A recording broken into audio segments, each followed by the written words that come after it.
Hey guys, so as usual, I'm gonna speak, and then after I speak, then I'll answer questions in live chat. So, in case you've never watched any of my videos before, or in case you're wondering like, how long is this video gonna be, it is not gonna be nearly as long as my live stream. So, some of my videos turn out to be like an hour long, 1.5 hours long, 2 hours long, 3 hours long.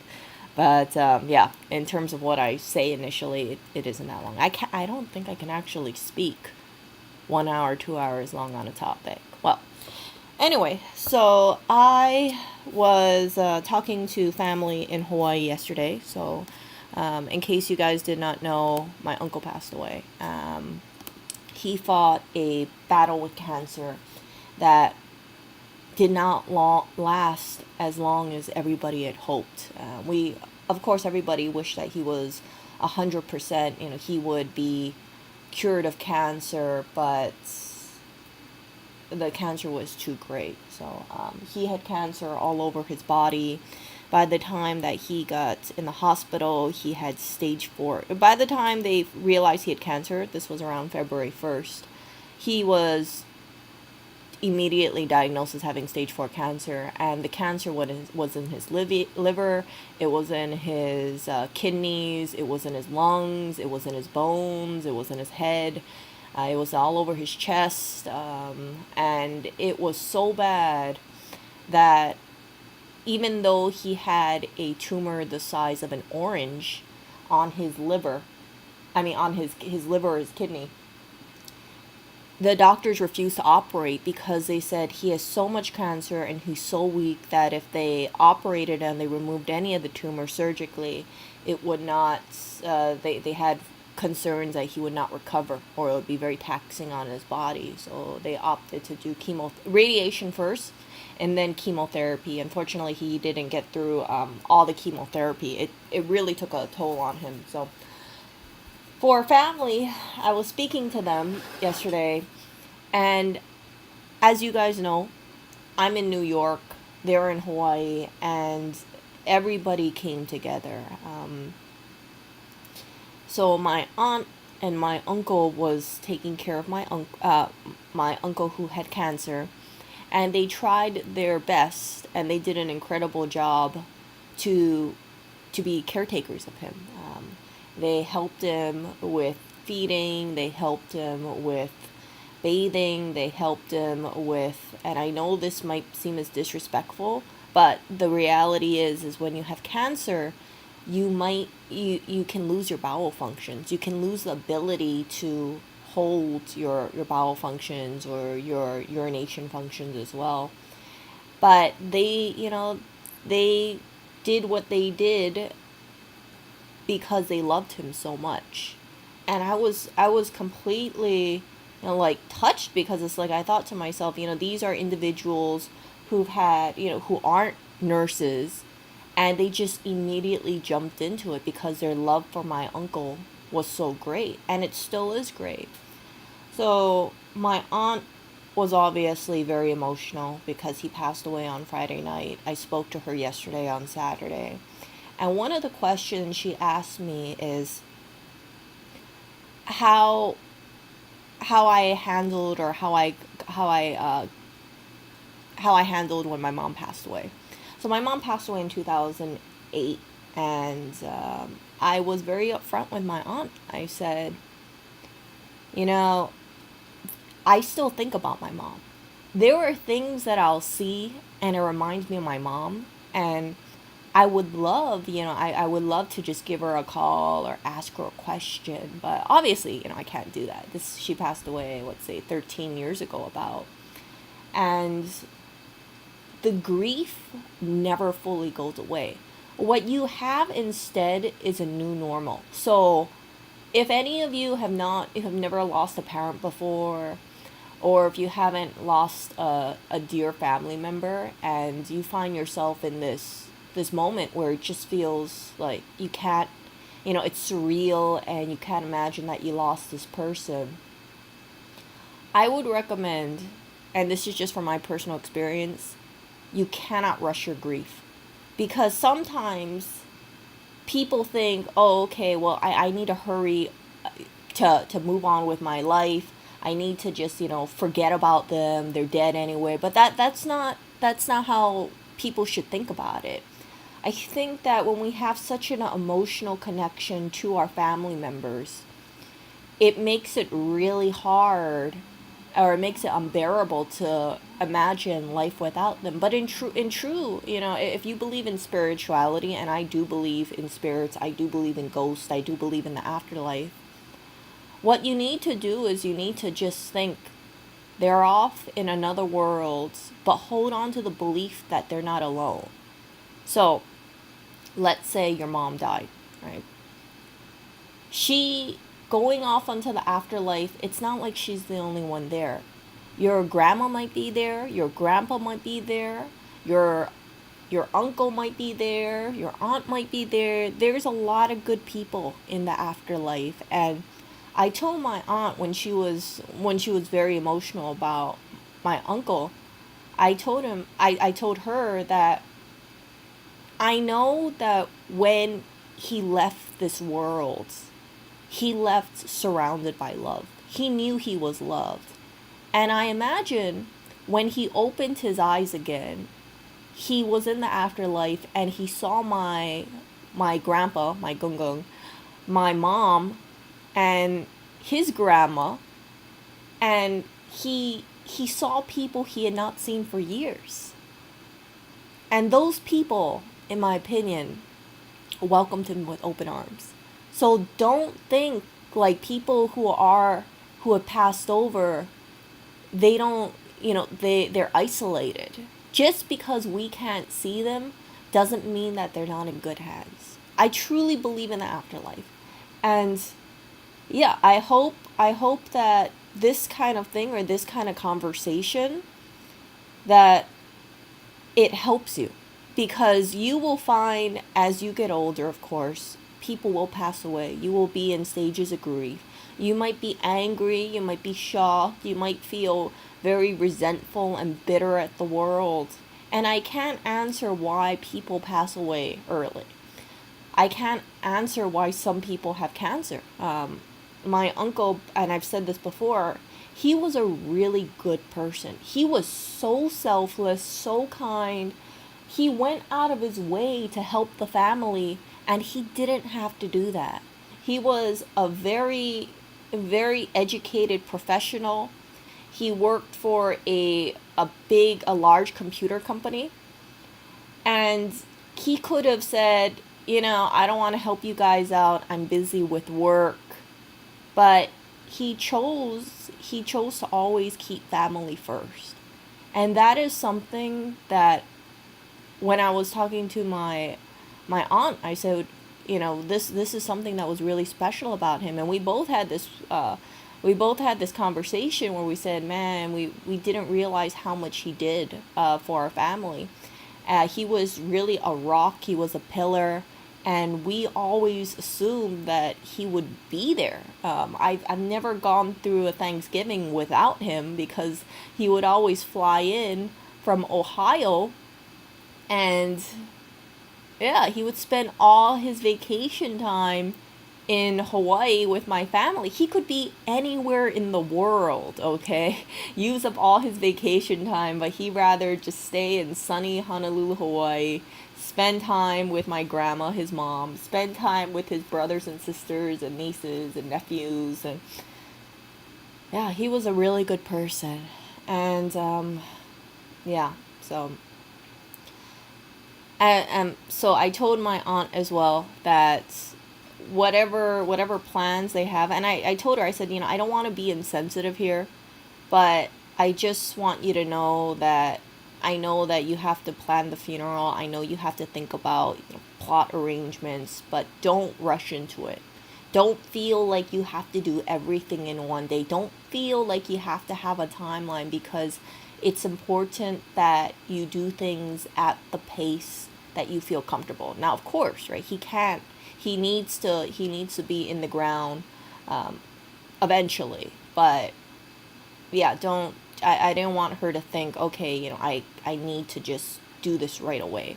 I think, and I know this is going to sound very, this is a little off topic, but One of the things that I did not like when I was working is you only have about 3 days for grief in a workplace. Of course, you could use your vacation days, right? But in terms of passing of a family, I imagine that if you if you have a loved one who passed away, whether it be your mom, your dad, your brother, your sister, your spouse, the first day, from what I recall from the grieving process, is you're in complete shock. You're in complete shock. The second day, things start hitting in. And then, of course, the third day, it's like you come more to terms with it. But if you only have 3 days of sick leave, right? I mean, grief leave, really only have 2 days to grieve, excluding the weekend. Assuming that this hypothetical person passed away on a Monday, right? You would only have to be able to take, let's say they passed away early Monday morning. You took Monday off, you took Tuesday off. Wednesday you should be at work, and then the third day you should use it on the actual funeral itself. I think that people need more days of grief, and I understand organizations, they have their own policies and this is what they've determined to be fair, but don't think that just because, let's say, HR says, yeah, you only have 3 days to grieve, that you need to force yourself to get over that person or hold it together in like basically 2 days, right? Excluding, I'm assuming the funeral is going to be, or you're going to want an extra day off maybe after the funeral, before the funeral. And my other recommendation is lean on your family, lean on your loved ones. I changed my banner to "We Are Stronger Together," and my family is coming together. And yeah, it's very heartbreaking because of the circumstances, for obvious reasons. But yeah, it was really a coordinated joint effort among my family members when he got diagnosed, and they told my uncle, don't worry about Popo. She will, we'll look after her. And yeah, they tried, their best to help him out when he was on this earth, and now everybody is helping each other out. Everybody is like reaching out to one another. And I hope that this is one of the things that encourages my family to just keep in touch with each other more often. What we learned from this, and what I learned from this, is we have so many family members that we really love, but we live such independent lives that when we have distance between us, or when we have life come between us, and it's, people are busy, right? That we lose track of time, and we don't focus on what really matters too much. I'm not saying my family disregards family relationships, but we could have definitely done better in terms of reaching out to one another across the board. And I hope that moving forward that we are able to do that. Again, my family is very loving. We're very caring. We're just not one of those families where we reach out to each other very, very often. I usually only see my family every Thanksgiving. Maybe Thanksgiving, or maybe around Christmas, but that's it. Just really 2 times a year that I see my grandma. Maybe 3 times, like randomly, but not very much. And she's 92 years old. So yeah. So let's see. So for loss, again, just want to wrap this up really quickly. Please take your time with your loss. It's you will go through shock, you will go through anger, you will feel most likely that things are unfair. Why is this person gone too soon? And that's okay to feel those feelings. But again, I really highly suggest you lean on loved ones, you lean on surviving family members, and hold on to the belief that they're not alone. They're surrounded by love even in the afterlife, and you can keep this person alive in your mind. You can say a prayer to them, and that person, if they were, they're so caring on earth, It's not like if they go to the afterlife, they're going to say, yeah, never mind, I don't care about my family. I know that they're looking down from above and saying, hey, I want to make sure everybody's okay, kind of thing. And yes, for funeral, please take your time. Please do not try to do this alone. It is a big undertaking, and of course, getting all the documents in place and things like that. And I hope that all of you have things like power of attorney or healthcare directives or will. I don't have any of that, but this is definitely going to remind me, like, yeah, I really should do that. My uncle did not have a will, so family is trying to figure out like what should be done with his assets. And I say this very candidly because, again, if you do not have a will, let's say if your desire was to donate 20% to an orphanage, if your family does not know this, or if there is really nothing enforcing it, like this is my wishes as of date, then your 20% of your assets is not going to be donated to that orphanage you want. The family would have to say, well, most likely, then we'll just split it amongst like these individuals, and that's it. So it does get complicated as well. If you do not have a will, right, what will happen? If you pass away, your assets will naturally go to your parents, and if your parents or your siblings, and then if none of them are alive, then this would be going to, if I recall correctly, your dad or your mom's side, those siblings, right? It would be on, let's say, each side. So yeah, if you are estranged from your relatives, or if you really hate, let's say, I don't know, your nieces or nephews or uncles or aunts, hey, yeah, you gotta write it down, because they might get your money. Just being very frank over here. So importance of writing a will, importance of a directive, and this does not have to do with loss. But again, if you do not have these documents, it adds to more of the loss and the grief, and it prevents the family from cleanly moving forward. I don't want to delve too much into celebrities with their wills, but I know that there are a few celebrities who have passed away. They don't have a will. They did not have a will, and the siblings dragged out the estate, or they contested it for a number. They didn't have a will, or if they did have a will, then sometimes, if it, I don't know how it works really, but it can be contested, or someone will contest it. So it's so much easier to say, okay, this is my will, this is what I want, this is my wishes, and just say, like, boom, have that enforced, versus having family possibly squabble about money. And this is what can happen if you don't have a will. Now, I'm not saying my family's going to squabble about money, because they're really good people, but just sharing it with you guys, okay? This is being open, being transparent. If you do not want this happening with your family, or if you think this could happen, right, make a will for sure. Also, don't be afraid to seek help. Don't be afraid to seek a therapist.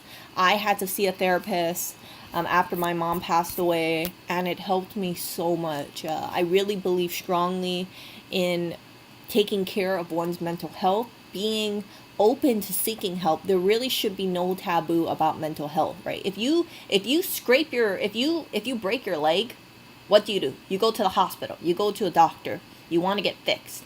If you are having any sort of like PTSD or trauma or depression or anxiety, go and see a mental health doctor. If you're willing to fix your broken leg, I think people should also be willing to see a therapist. It makes me very sad when I hear about certain countries. They just don't like to talk about mental health. And as a result of this, some of these countries have very high rates of, I'm not going to say it, but you know what I'm saying, untimely passings of individuals because they did not get the mental health that mental health help that they needed. And it's very, I've known people who have unfortunately passed away very early due to their own doing, and that kind of stuff. I think to myself sometimes, like, it could have been maybe preventable, if they had sought out help, or if they had more of a support system. If you feel like you need that help, tell people. There's nothing embarrassing about saying, hey, I lost someone, I'm really messed up because of it, I need some help, can you help me find a therapist? Or, right, can you help, just be there for me? Like, if I need to talk, can we talk about it every so often? You don't, like I said, you just because a person passes away does not mean that you have to forget about them. I really recommend, don't forgetting about a person. Don't just be like, oh, they died, so I need to stop thinking about them. Because if you try to do that, you will really mess yourself up psychologically. Because if that person means so much to you, it's the idea of just trying to forget about this person or block them from your mind is just going to cause so much pain.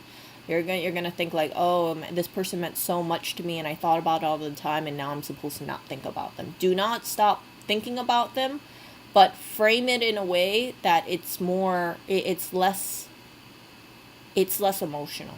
Like, like I said, I still think of my mom. I miss my mom. I wish I could talk to my mom, but I know she's there. I know when my uncle passed away, I know she was there, greeting him, smiling, waving. Probably brought my grandpa around, his dad, right? And just was like, oh, it's so good to see you again. It's been such a long time since we caught up, something like that. So yeah, see, even for me, like, the thought of my mom still makes me tear up sometimes, but it's okay. It's okay. And there's nothing embarrassing about that. I think that if you find yourself just randomly tearing up over something that just kind of triggers you, think that you're feeling this way because you really miss them and you have a lot of love for them. But don't think that just because you can't see them, they're gone from your life forever. When we go over to the afterlife, because everybody eventually passes away, we will be reunited. And I think that for people who have passed over, they want to see you live a good life. And then afterwards, when your time is eventually there, they'll say, let's catch up. I'm glad you lived a fulfilling life.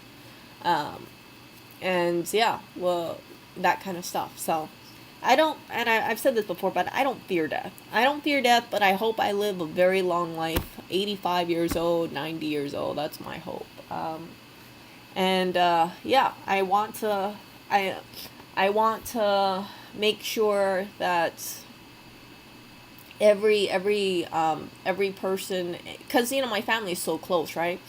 Every person who passes away, that my family just we acknowledge it, and we say, this was the kind of person they are, and we need to remember that kind of thing. But we're still here, we still have each other. And as terrible as it sounds, as the group gets smaller and smaller and smaller, right, it's okay, because everybody's just transitioning to the other side, and at one point we're all going to be together again. Yeah. So that's all I wanted to say. And yes, please seek professional help if you need it. Again, there is nothing taboo about it, and you do not have to suffer alone. If you feel like you have pain, tell people about it. Talk to your family, and be there for one another. Because if someone is going through grief about a loss of a loved one, let's say a grandpa, it doesn't mean that all the family members have to, they can't bond together. So that's why I gave a call to my aunt and my uncle, and just spoke to them about it. And one other thing too, when my mom passed away, I remember. So my uncle lives in Ohio. I remember when she passed away, the day after or 2 days later, my uncle had flown from Ohio to be, in Hawaii, and he consoled, he showed support for my dad and I. And I remember when I saw him, I was so shocked because I thought, man, I only see this guy in on Thanksgiving, and it's May, and he's here, So it's like the flight from Ohio to Honolulu is probably about, I'd say 11 hours. 11 hours 30 minutes, or 11 hours maybe 10 hour 30. You get what I'm saying? But that was the kind of person he was. If something happened in the family, he did not hesitate to just go on a plane, and even though nobody asked him to come over there, he was there. He was really a rock and a pillar.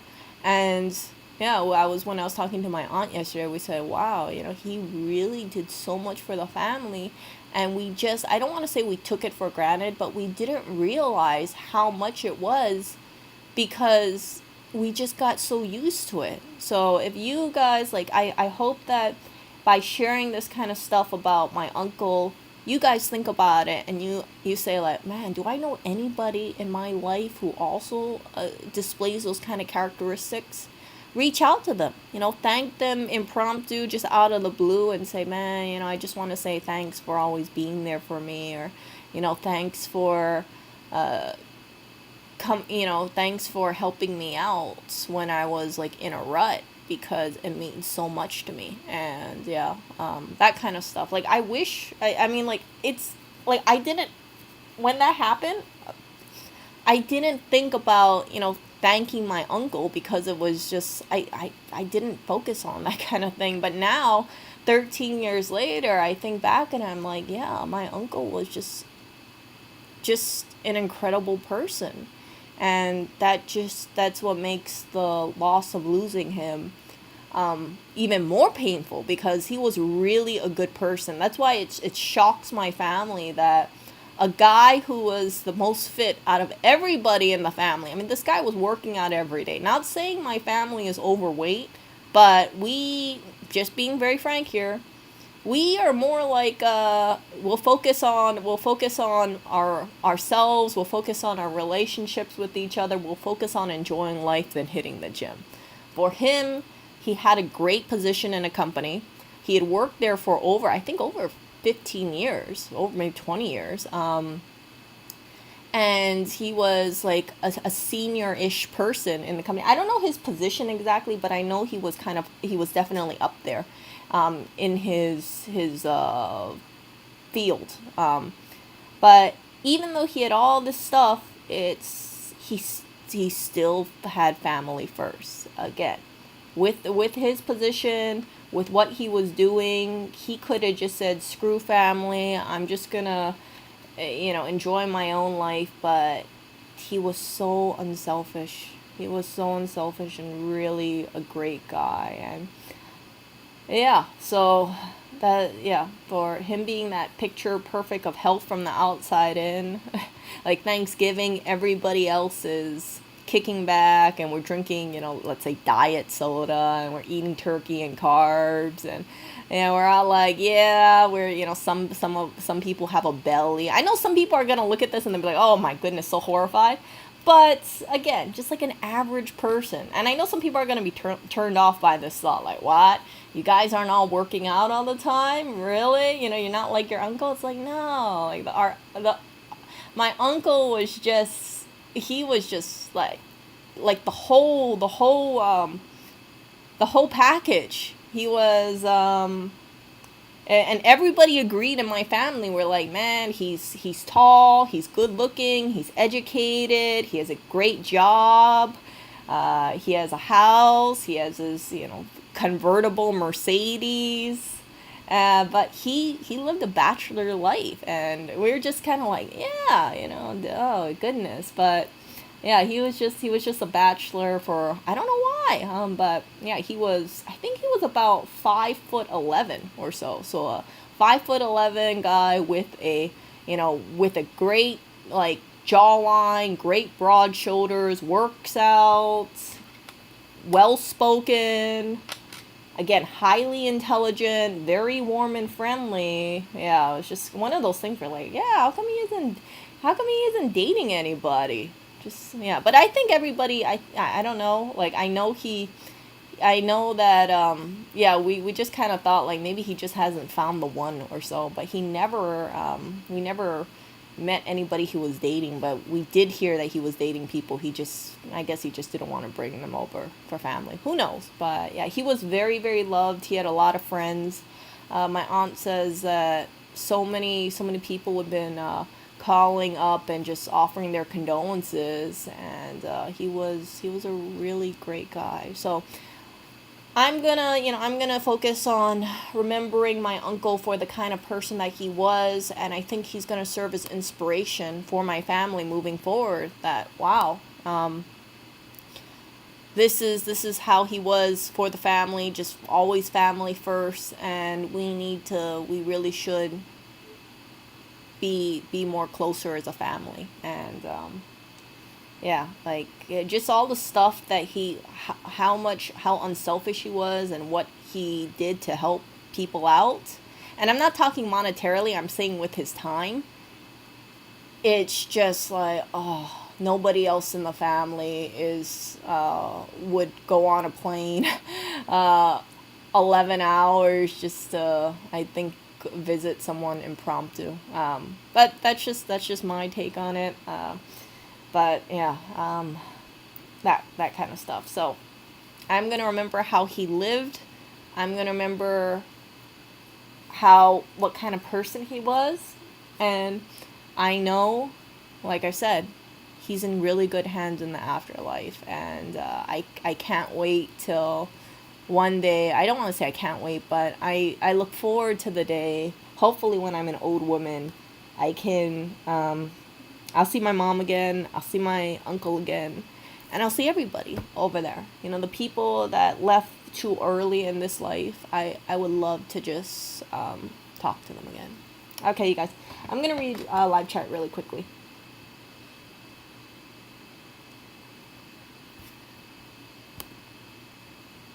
Let's see. And really quick thing, the whole thing about the sunflowers. I see sunflowers as, you know, rays of sunshine. So if you're really depressed, I would say go to a flower shop and look at the sunflowers. They're supposed to radiate, you know, they're supposed to absorb energy from the sun. And yeah, I just think like, you know, sometimes they turn towards each other too, ish. So I think of sunflowers as they promote happiness, or they promote peace. And if you're feeling down, I would suggest, you know, imagine or go to a flower shop and just immerse yourself in the sunflowers.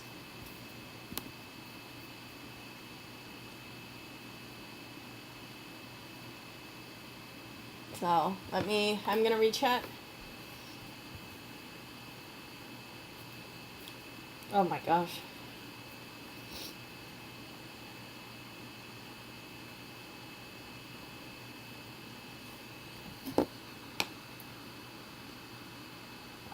Wow. So some of the Filipino individual people that Magic Spam Dragon drinks with says that they pour a shot on the ground and it's for the dead.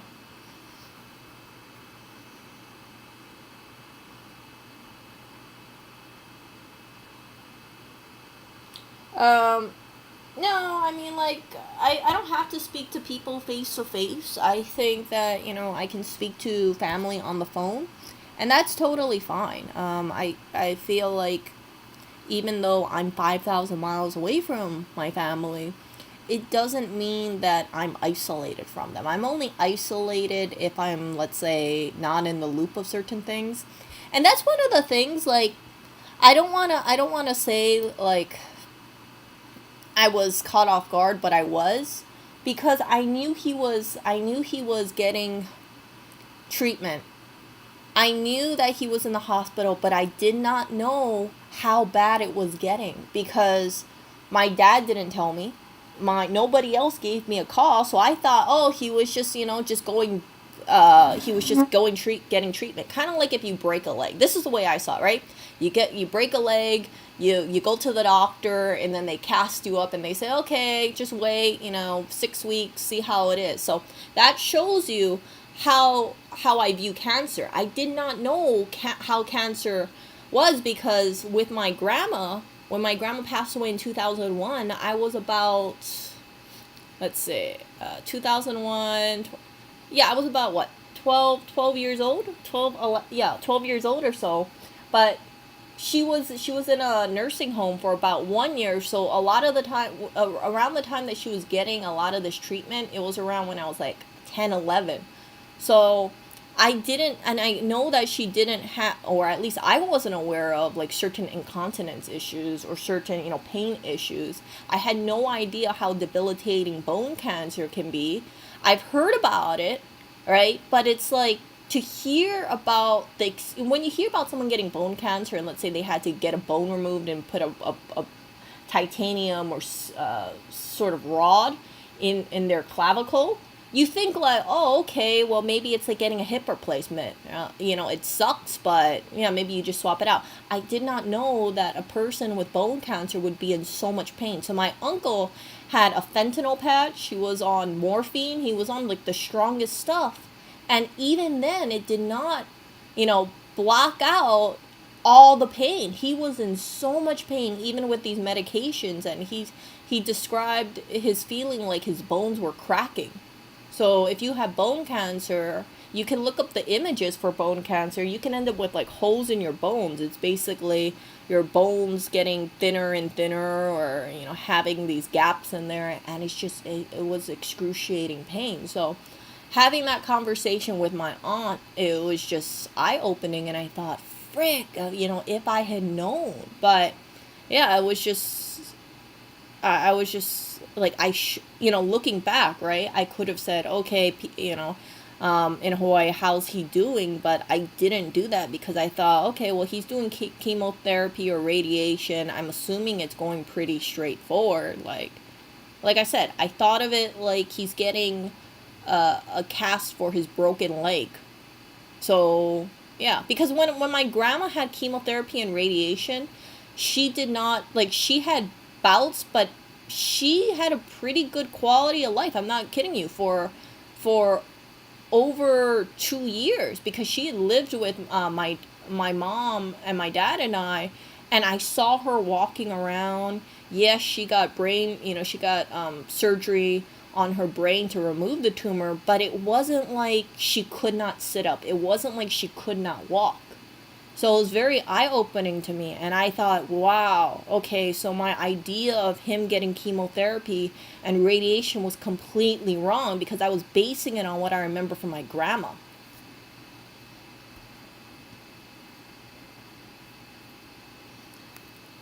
So yeah, now if I hear about someone getting cancer, I won't assume that they were like my grandma, because it's not just, if you have cancer, it's like a one-size-fits-all kind of thing. That was my grandma's experience, and looking back, I'm very, very fortunate that she had a pretty good quality of life up until the last, I think, 6 months or so, and then she had like dementia, or she had some sort of memory. She had definitely had memory problems towards the end, because the tumor was expanding in her brain.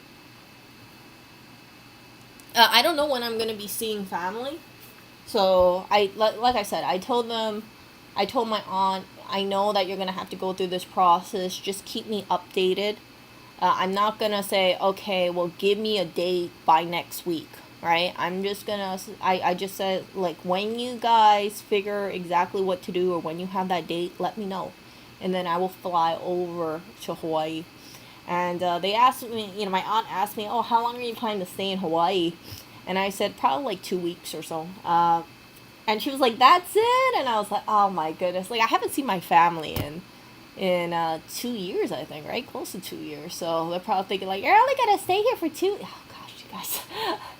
But yeah, they say that, and my aunt says that because, they're really loving. They're just thinking like, we want to get you a little longer. I said, don't worry, you guys. It's not like I'm going to get on the...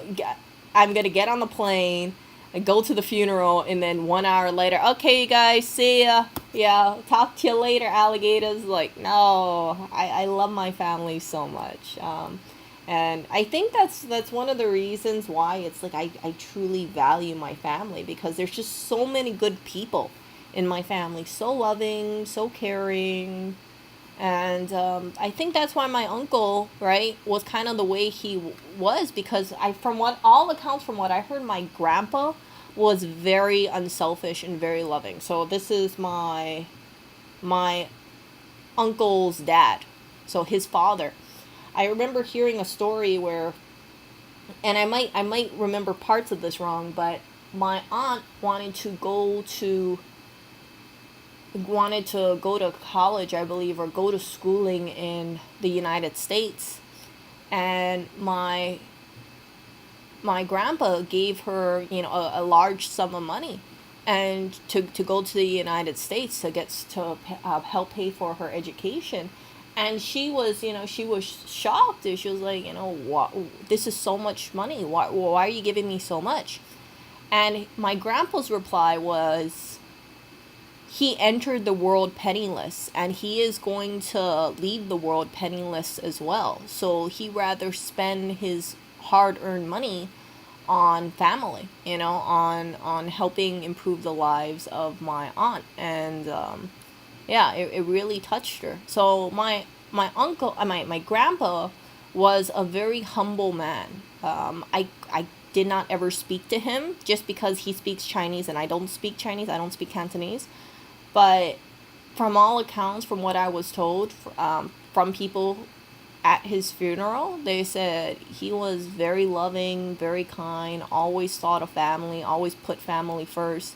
So with that in mind, is it any surprise that my uncle, which is his second youngest child, took inspiration from my grandpa and became just this amazing human being? Like, no, it's not. So yeah, but it just sucks, because yeah, my uncle was just such a good person, really a good person. I mean, yeah. And my grandpa, and I know I'm getting off track here, but my grandpa, which is my uncle's dad, I remember he was like cooking food for people, as like, even when he was like 88 years old. I mean, he didn't have to be in the kitchen and cooking for people. I mean, he had this like really bad osteoporosis or so his back was like completely hunched over. But he liked preparing food, and he liked to just try and take care of the family even at his old age. And yeah, so my gung gung would try cooking, and then my uncle, right, the one who just passed away, and my dad would take over. They'd be like, oh, no, we got it, or they'd insist on helping him. But yeah, it's just like, even as he got older, I'm like, I don't think he ever stopped cooking. I think he died when he was like 90 years old. But he died in a hospital. He had some sort of complications of sorts. But I forgot. But he passed away peacefully. Yeah, I wonder if that was the case too. So I've shared with you guys that I had phone tag with my uncle, and I kept calling him, and I remember I was thinking, like, why isn't he calling me back, or why isn't he answering my calls? And my dad told me, he said, Erica, he's getting your calls. Yeah, like, he knows you're calling him, but when you call him, he's out doing things, right? So that's why he's not calling you back. That kind of thing. Like, he'll say, like, Erica, he was in the car with me when you called, so he didn't want to answer the call. And I was like, what do you mean he doesn't want to answer the call? Like, I'm giving him a call because I want to see how he is. But yeah, I just felt like, yeah, if you really want to talk to me, then you'll return my call. Or, right, it's like, you're probably like, okay, well, she didn't answer, let me call her again. I think he only called me once, and yeah, I was just like, oh my goodness, like, so who knows what it was, but it could just be because he didn't want me, Miss Ball of Tears, to worry about him. And yeah, it's just that kind of stuff. I mean, like, what could I really do technically too, right? It's like, I'm 5,000 miles away. he was in his cancer battle, and he had, of course, his sister and her husband taking care, and then also my dad and also other relatives too. He was like, okay, well, he could tell me about it, but it would just worry and stress me out, kind of thing. But yeah, it just like I feel like I should have like kept up with family more. But again, right? I didn't keep in touch because it's like my dad told me the news, he had cancer. He was gonna get treatment, chemotherapy, and radiation. I thought it was just gonna be like my grandma, when my grandma had about 2 years of life. She did not have walking issues. She did not have like she did not rapidly deteriorate. My grandma was able to, she was able to clearly speak. She was able to go out to lunches, go to church. She had a much better quality of life than my uncle. So that's where like I said, and I know I'm repeating myself, but I assumed that because he's getting chemotherapy and radiation, yeah, he should be fine. He'll be perfectly fine. He'll be just like my grandma, and yeah, I don't have to, yeah, like that kind of stuff. Like, and plus, when my grandma passed away, it was in 2001. So because she had about 2 years, I think it was maybe more than that, maybe 2-3 years of life, and it was not impacted with mobility issues. I thought, okay, 20 years later, he should have a much higher quality of life than my grandma. But again, I was wrong, and yeah. But I will take this as definitely a learning lesson in the future, and just think to myself, okay, if I know anybody who's in the hospital, I really should just not assume that everything's going to be okay, or, oh, yeah, well, it's just going to be like my other family member who was in the hospital and they totally recovered. They just, yeah. So I feel terrible about it. Like, I really feel bad about it, because I wish I had spoken to him more. I wish that I had been more persistent on, okay, give me a call back. I really need to talk to you. But yeah, I wasn't like that, and I just, yeah, it's just like having my dad tell me that stuff, like, he's getting your calls, Erica. It's just he's busy when you call him. Just kind of made me think like, oh, so yeah, so that kind of stuff, But oh, I just wish like there was I just wish that I could have spoken to him more. I wish I didn't assume. I wish I didn't assume a lot of things. And I want to just share this kind of experience with you guys, because time is really of the essence when it comes to anybody who has like an illness like cancer. Don't assume that they're going to have 2 years of life, or at least 1 year of life. Yeah. I mean, like, I wish I could have told him. I wish I could have asked him how his treatment is going. I wish I could have said, oh, how are you feeling? Please keep me updated. I know maybe you don't want to talk, but, it's a good time to, like, if you want someone to talk to, like, feel free to give me a call at any time. Yeah. But I know that my aunt and my dad and my everybody were spending hours trying to see him like every single day. So he probably had a lot of crap. Hold on.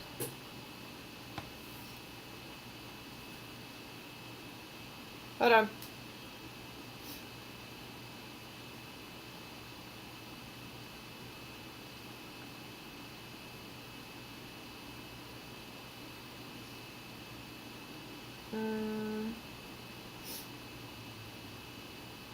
Yeah, okay, so I'm meeting up with someone to give someone something, so yeah, that's why I was like, oh crap, yeah, that didn't mean anything about my uncle.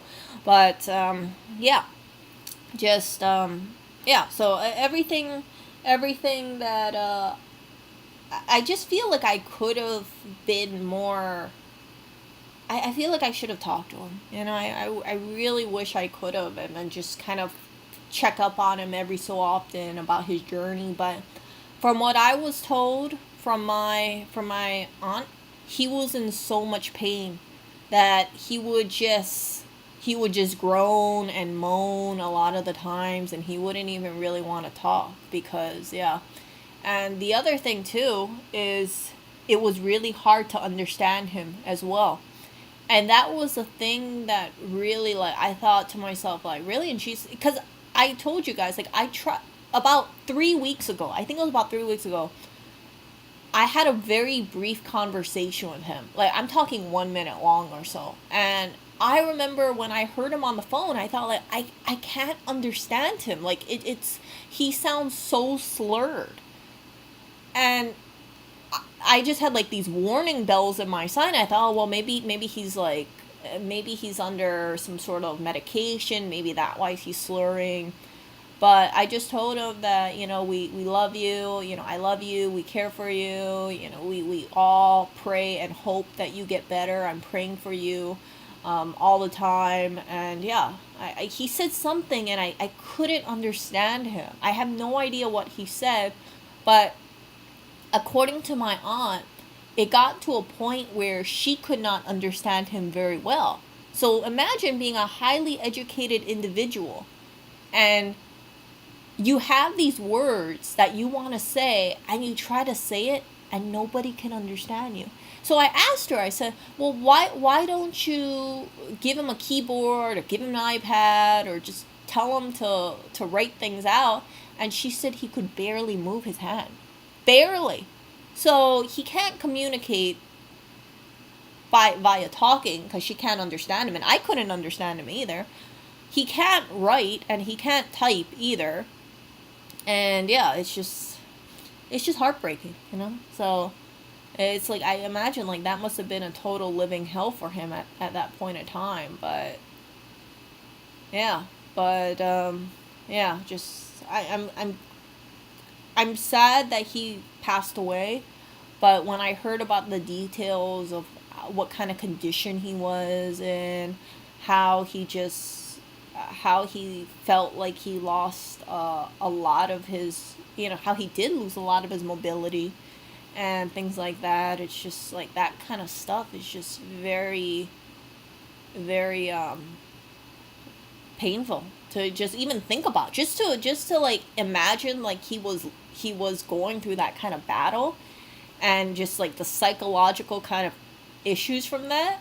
It's just like, oh my gosh. I told my aunt, I said, I would not have the strength to go through the battle he did. 100%.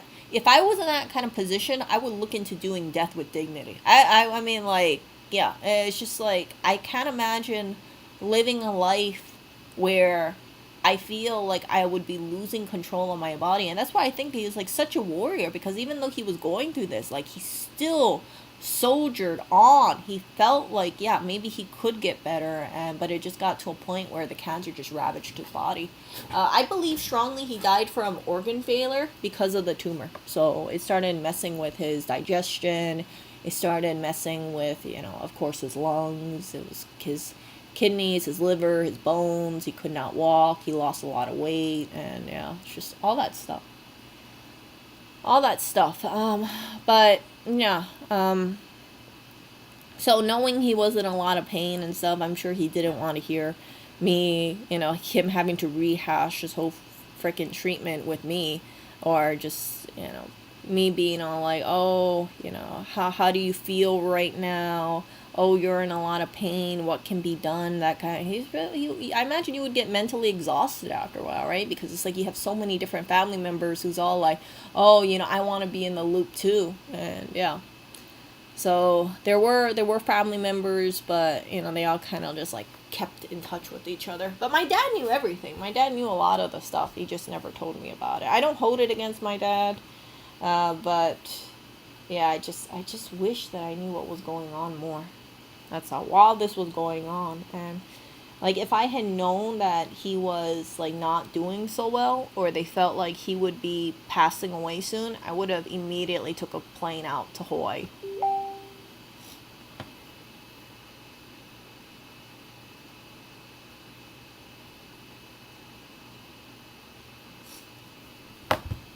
Because like that's the kind of thing, like if you know someone is passing, you really should just come immediately and then just show your, just tell them what you want to say. But Yeah, again, I had no idea how bad it was. I was blindsided. When I heard the news that he passed away, I felt like, what? And then I hear more details. I'm like, frick. Like, shit. I had no idea how much he was suffering. So, when I go back to Hawaii and I talk to family, I'm gonna tell my family members straight up, like, I wish I was more aware of what was going on. And I'm sorry if you guys had this impression that maybe I didn't want to talk to you guys. Like, that's obviously not the case, right? Like, just because I'm in New York doesn't mean I don't care about the family at all. But I just thought, like, if there was anything that was super important, then I would be notified of it. Like, hey, he's actually taking a turn for the worse, Erica. This is looking really bad. And yeah, you're in New York, but just wanted to keep you updated. Like, everybody should be kept updated about that kind of stuff. But yeah, so I will request in the future, like, if anything's going on with the health of any family member, like, please let me know, because I would like to be in the loop. Maybe I can't really do anything, but at least I feel like, if any, if anybody wants to talk about or discuss anything, well, there was a lot of good discussions yesterday. At least I can contribute that way, and at least I can know, like, hey, this is the state of a family member right now. Yeah, let's say if anybody wants to do research about something, I could say, hey, this is, all the stuff that I found. And yeah, maybe, this is, let's say, this is like a path that could be taken. Maybe, yeah, that sort of thing.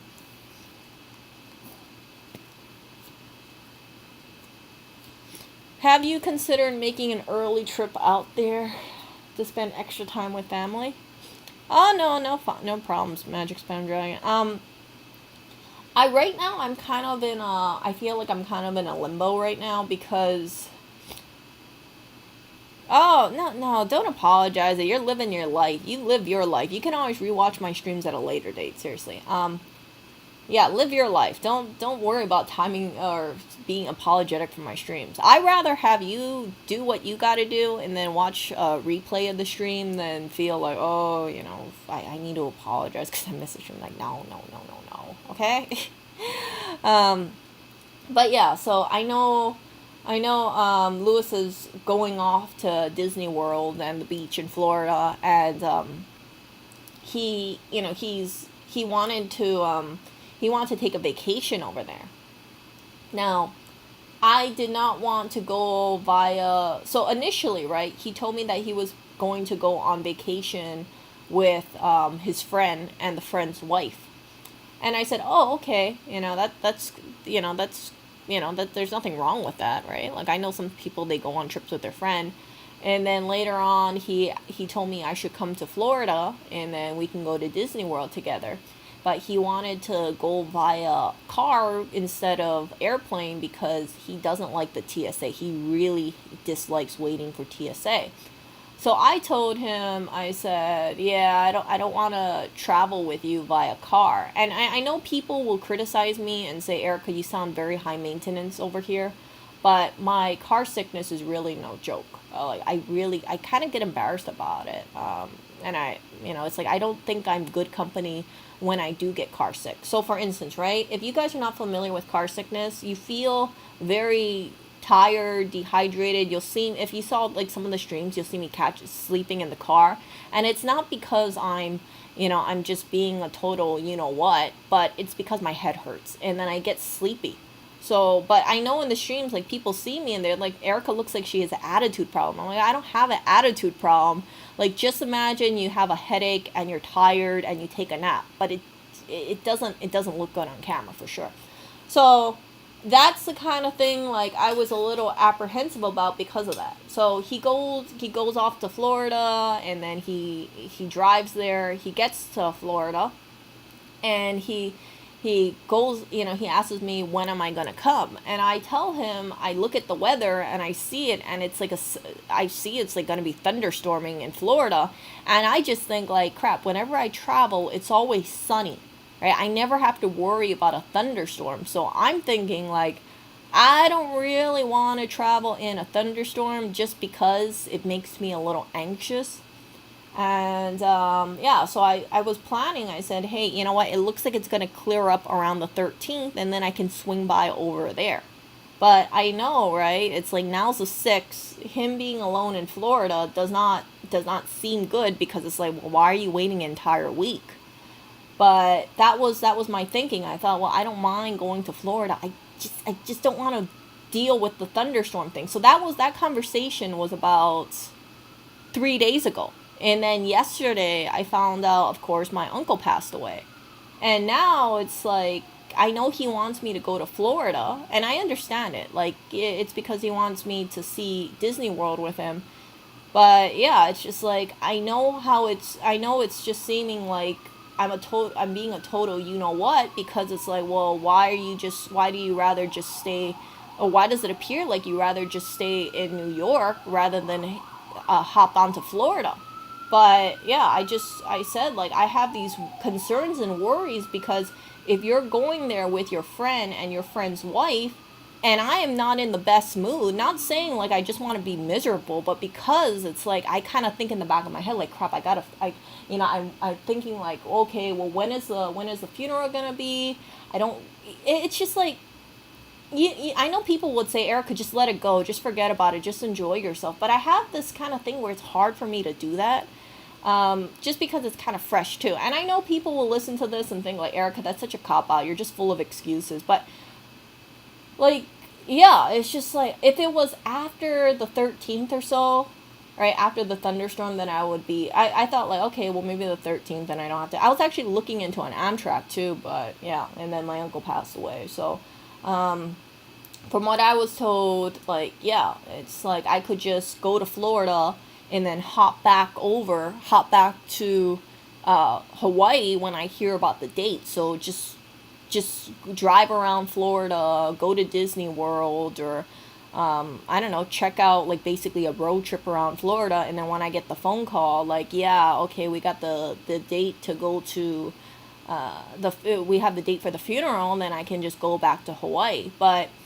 I don't know, like, I don't know when Lewis is going to be back. There was no timetable. So that's the other thing too, because it's like I thought to myself, okay, well, I gotta make sure that the cats are taken care of. I gotta make sure that there's a cat sitter here, for sure, for the cats. And because there's no timetable, it's like this little, maybe I'm just full of excuses, like I said. But I just thought like, ah, crap, so I gotta know the date of funeral. I gotta make sure the cats are taken care of. And yeah, but I know everything I'm saying sounds like a big giant excuse, but it's just like a lot in my head right now. And like I said, I don't want to be seen as like the person who just looks like they're total miserable, or like, why aren't you happy, that kind of stuff. What is Erica's issue? Why does she seem so gloomy? Why does she seem kind of withdrawn? It's just like you have these kind of thoughts in your head, this just like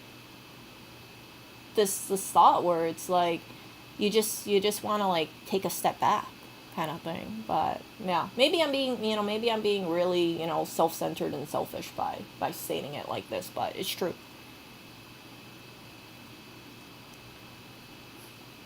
So yeah, it's like that. But yeah, I just want, it's like that kind of stuff. It's like I feel like I know, like, being a total letdown. I know how it comes across, but it's like it's in the back of my mind. I think, okay, well, if I do go over to Florida, I don't want to be bad company. I don't want like the friend and the wife to be like, man, Erica's like, so like, everybody else is having fun and Erica just doesn't seem like she's having fun. Why is this? Oh, she's depressed. Okay, well, she just needs to be happy, that kind of stuff. Like, I don't want to put words in people's mouth, but you guys know what I'm talking about, right? If you are, let's say, going out, having fun with friends, and then there's one person who just isn't in, like, the best, like, headspace right then and there, like, can you really blame them for not being very social and jovial and things like that? It just, like I said, it's just like, it's hard for me to really to really be anything but kind of gloomy right now. And I like I don't I like I just don't feel like I don't feel depressed, but oh crap, hold on. I don't feel depressed, but I just feel such sadness. And that's why I said, don't rush into grief. Don't rush grief. Hold on. I gotta give something to someone.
Sorry. So I met up with someone. And, yeah. Hold on, let me get some water.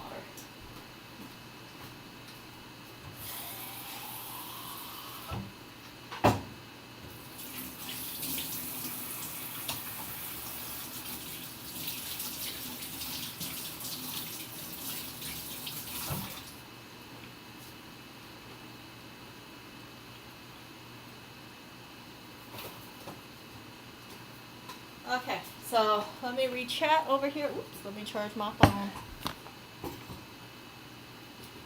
Okay, so in case you were just tuning in, the reason why I have these sunflowers in here is because I didn't want to make a gloomy stream with some sort of freaking gloomy background. Let's see.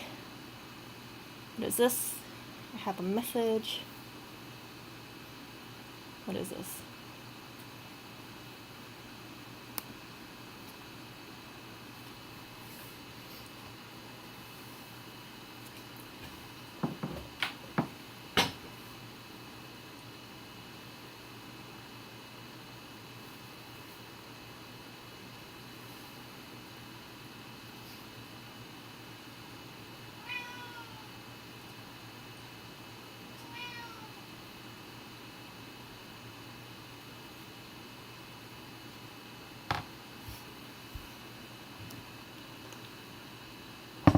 So, Lewis is asking me, who cares if you're bad company? What is even bad company?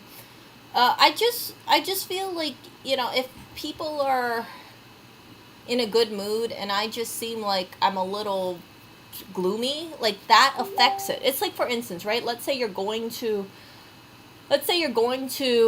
a bar, right? And you got a bunch of people who are all hyped about going in the bar, and then the other person is kind of, not on the best mood because their dog died or something, right? Like that kind of person, that person whose dog died, they might not contribute to like the happiness of the group. That's what I'm trying to get at. So it's like I see it as like, okay, everybody's having such a great time, and I'm just worried like I'm gonna affect the mood of the whole group vibe, because it'll be like, well, why isn't she more outgoing? Why isn't she, happier? And, why does she seem kind of like miserable? And I want people to have a really good time. I don't want people to kind of pick up this whole thing where it's like, wow, Erica's just like, she just doesn't seem like she's like too happy. And it's not because I choose to be depressed. It's more like you just have this gloomy feeling.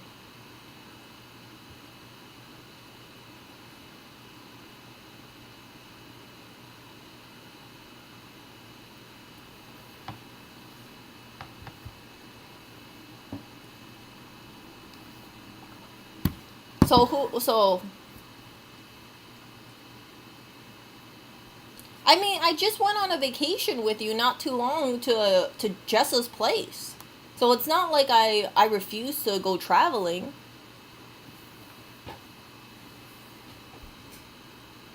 And no, I have not. You say I've spent more time in dumpsters than we've spent on vacation. Like, that's totally false. I haven't gone dumpster diving in over, it feels like, a month or two.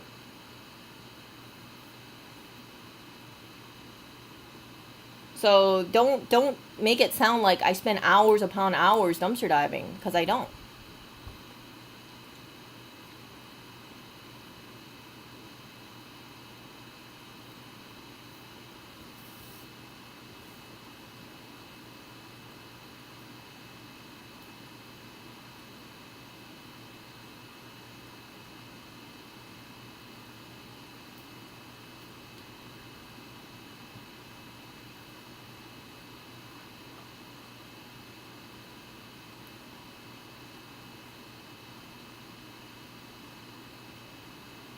I mean, who are you placing bets with anyway? And I only say that because when you initially told me you wanted to go to vacation in Florida, you told me that you were going to take Steven, his wife.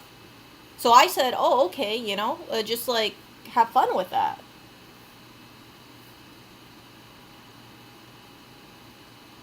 No, I'm not. Look, the rearranging bottles of pills was 1 45-minute stream. I don't hyper focus on that stuff anymore. I don't stream about the little robot anymore. So I'm not too sure what you're trying to get at, because like these are streams that I did, but it's not like I spend all day rearranging things.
So here's my thing, okay? If I go to Florida, here's the thing. I don't want to pick up any vibes that anybody's like, "Oh, how come you're not happier, Erica? How come you're not, why aren't you smiling more? Why aren't you having a more fun time?" Like that's the thing. I have a feeling, and this is just my feeling over here. I have a feeling that if you have people going on vacation, they have a good, let's say, they want to just enjoy the whole experience. It can be kind of like a Debbie Downer to have someone in my kind of headspace there. And that's my concern. That is my concern, because I don't want to make someone's vacation not great because hey, Erica's dealing with some issues over here.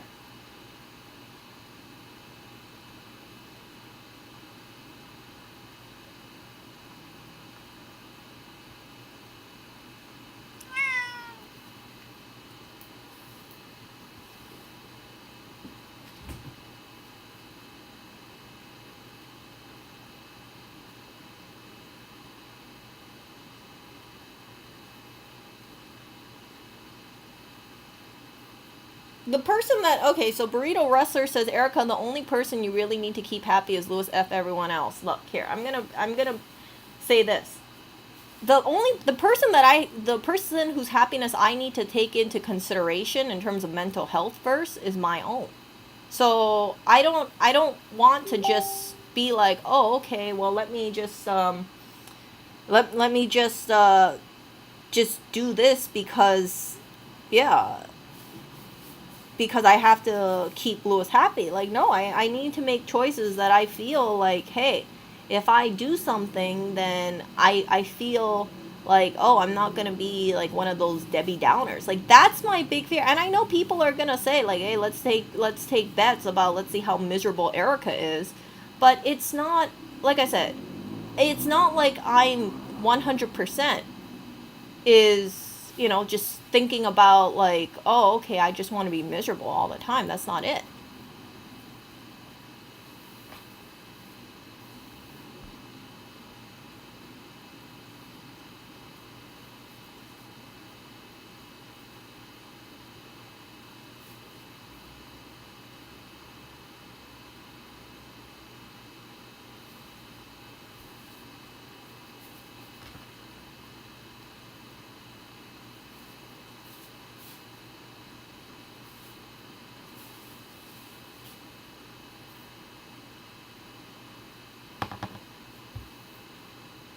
It's look, here's the thing. So, like you're saying spending time with you doesn't make me happy. It's just that it's just like I have a lot of things in my head. Like I said, right? If you want to just go on vacation, right? With people, like I was totally okay with that kind of thing. But in terms of Disney World, I just like I said, I have concerns that I just will not be the best company. That's all. But if you can But if you can tell me, no, if you can tell me, no, it's not like, no, it's not like I don't hyper focus on the pill bottles and things like that. Oh my gosh.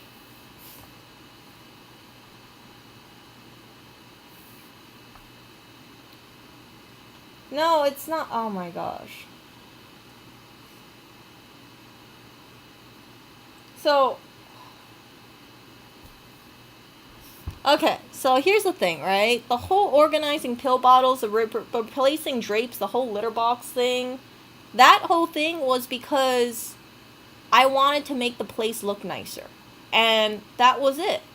So I understand how it's like you think I hyper focus on the litter box and you think I hyper focus on replacing the drapes, but how many times am I replacing the drapes? I've replaced the drapes twice in the last 2 years. That was it. And the reason why I did that is I just wanted the apartment to look more aesthetic. It wasn't because I was just hyper focused on myself. And I haven't, like I said, I haven't gone dumpster diving in about a month or a month and a half.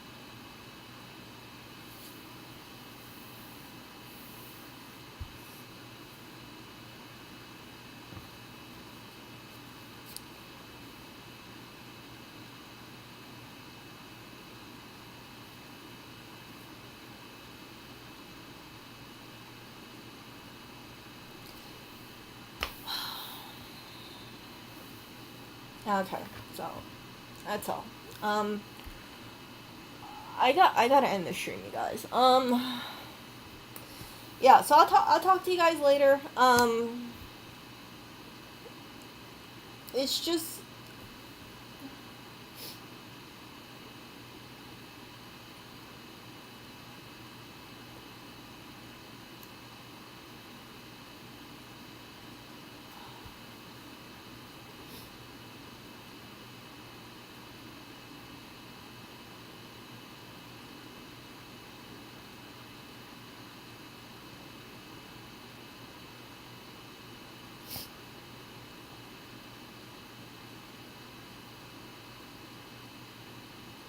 I just I don't know.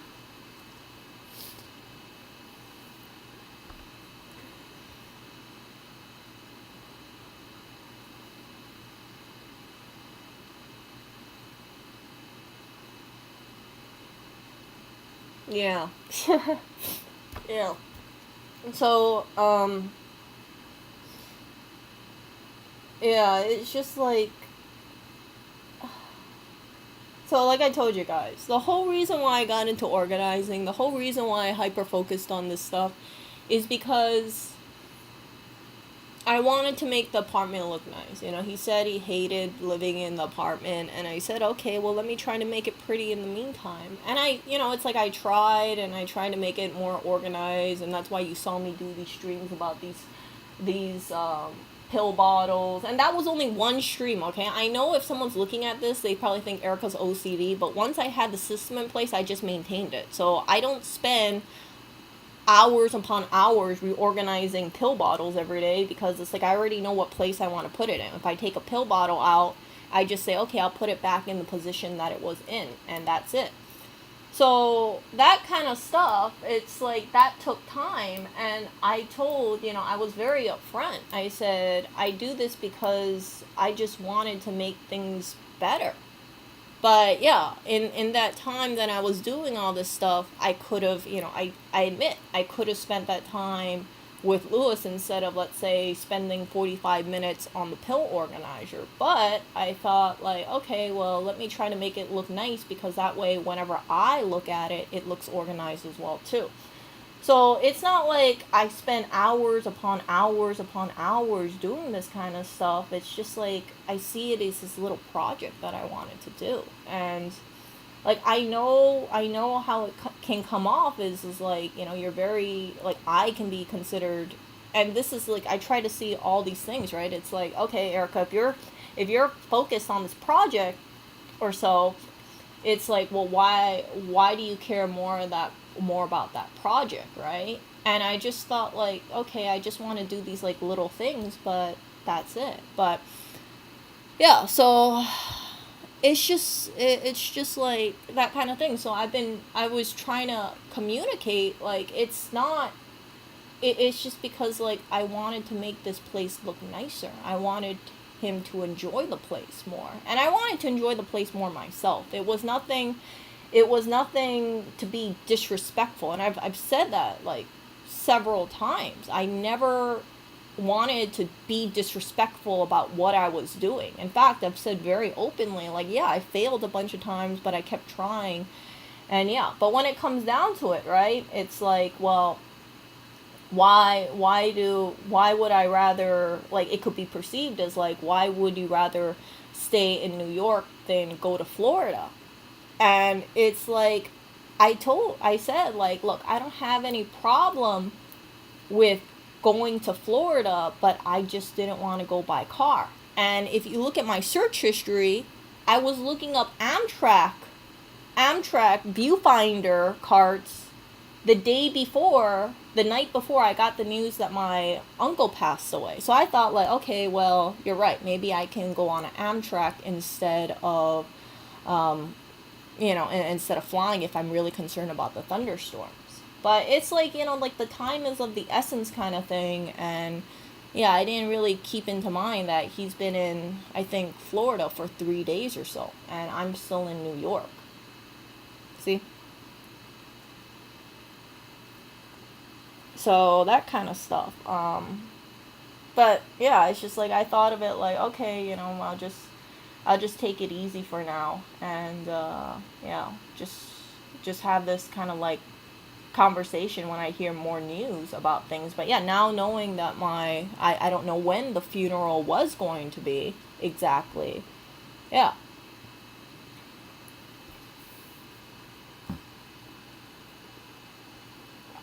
But I know if, like, and like, I'm open to criticism. I'm completely open to criticism. That I just come off as a person that's hard to work with and things like that, but I didn't. It's like, yeah.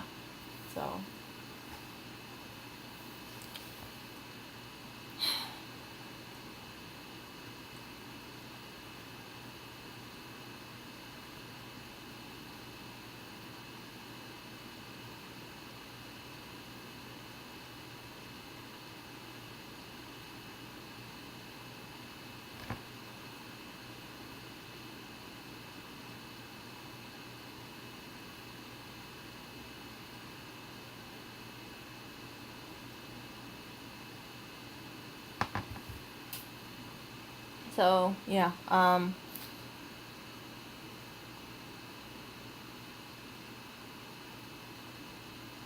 So debt silences his friendly suggestion: deal with the funeral issues first, clear your head, and then negotiate what can be done. Here's the thing, right? The funeral issues is, I got off the conversation with my aunt yesterday evening about it, and I never had any discussion about it.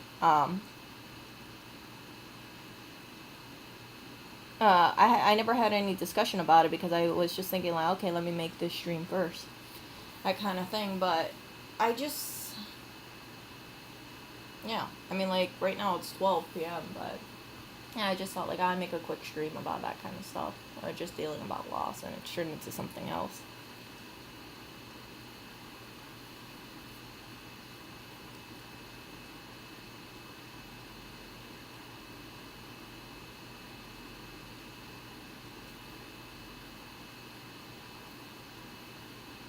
But yeah.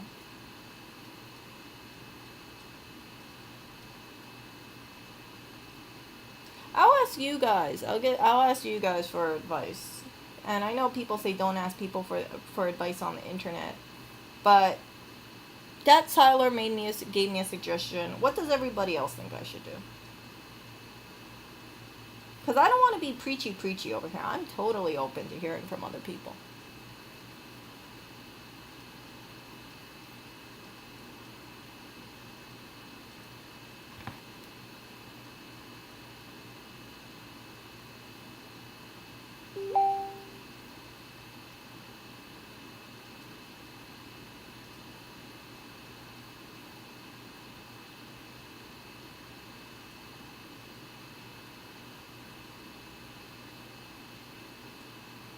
Oh, oh, I don't care. I don't care. Some people might say like, okay, um, it's not the right time to stream, but I'm open. I'm open to hearing.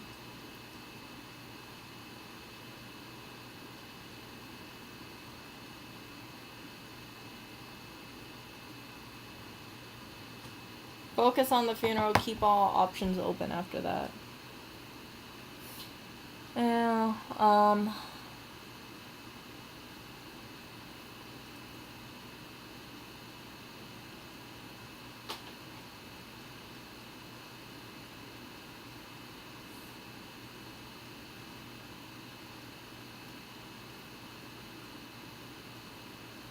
I don't know. I'm gonna have a conversation offline, and I'll just be upfront. I'll just say, you know, that's my concern. But yeah, I mean, like maybe like I said, maybe it's an irrational fear of mine. But I just thought like I don't want people to be enjoying themselves, and then I feel like, oh yeah, here's gloom and doom Erica over here. I mean, I don't. Yeah, it's like that kind of stuff. It's like I try to be cognizant about my mood, and I know that if you're not in the best mood mentally, then sometimes you just got to take a step back. You know, you got to take a step back, and I know it could be seen as another excuse, or I'm full of excuses, but yeah, it's just like more stuff. And again, if anybody thinks like I don't like going places or anything like that, I did in fact go to several places, but yeah. So, but yeah, it's just like I have things in my head. I understand if there's an intention where maybe it'll just distract me and I'll be better, but I just it's just like sometimes you just gotta like I feel like I just wanted to just take a step back and just say, you know what, let me touch base with family before I make any plans kind of thing. Maybe I'm looking at it wrong, but yeah, I was talking to family and I said, yeah, let me know about the plan about the funeral because like if I'm in Florida, I need to know like how long is it, right? It's like how long do I have there? I don't want to just be like, okay, yeah, I'll just jump on a plane and just like say, okay, just like abruptly sort of thing. That's all. I maybe it's just like I'm that kind of person where it's like I like knowing certain things, but maybe I'm just being also a total wimp because it's like I said, I don't travel in a thunderstorm. But yeah, I was looking into an Amtrak. An Amtrak between here and Florida is like about 22 hours, about over 20 hours. And I was looking at that and I was like, I don't know how I am on an Amtrak for 22 hours, so it's probably best that I go on a plane, right? So, yeah. Okay.